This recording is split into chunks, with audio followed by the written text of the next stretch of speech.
have one issue I want to ask you about that is baffling me a little bit. Um, Okay.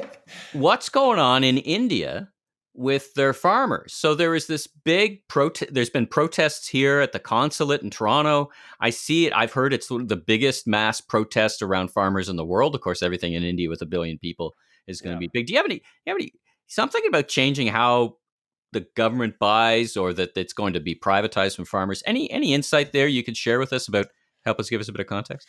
Yeah, no, absolutely. I feel for farmers in India because change always happens, of course. But in India, of course, they're going through their sort of green revolution. They're looking at making their agriculture much more efficient. It is a food security issue, but it also has become an economic issue. How do you achieve growth with agriculture over time, and how do you become more food autonomous, essentially, like China did? I mean, China last 30 years they've done a phenomenal job becoming more food autonomous with pork and everything else. They grow everything in China now. It's just incredible.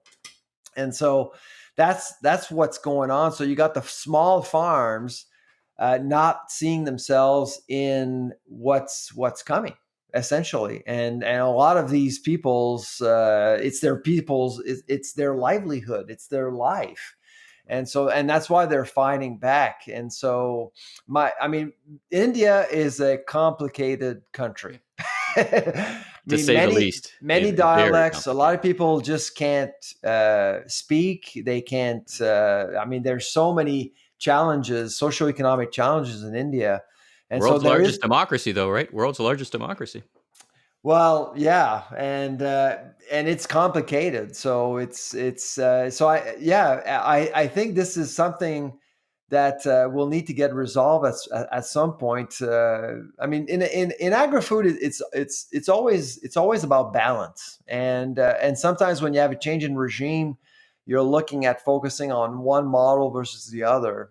In Canada, I think we have a pretty good balance overall. It's actually not too bad, and so we're